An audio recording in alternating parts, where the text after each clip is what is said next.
ঘর না ছাড়লে ঘর চলে না রে ভাই, কথাটা বাস্তব ভাই। একটা ফ্যামিলি চালাতে হলে নিজের সুখ নিজের শান্তিটা বিসর্জন দিতে হয় ভাই।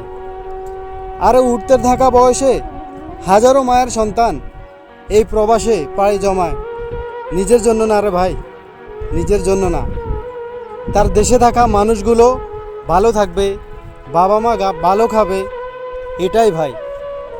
কে বুঝে ভাই? ছেলেটা 20 বছর বয়সে লাখ টাকার ঋণের বোঝা মাথা নিয়ে এই প্রবাসে পড়ে আছে। দিন শেষে এই ছেলেটাই অবহেলিত হয় সে আপন মানুষগুলোর কাছে, যাদের জন্য ঘর বাড়ি ছাইরা টাকা পয়সা দিয়া এত কষ্ট কইরা প্রবাসের মাটিতে পড়ে আছে। জীবনের সাথে যুদ্ধ করে বেঁচে থাকে সে শুধু তার পরিবারকে মুখে হাসি ফোটানোর জন্য। এটা কেউ বুঝে না রে ভাই, এটা কেউ বুঝে না। একজন প্রবাসী ভালো বুঝে, এটাই প্রবাসী।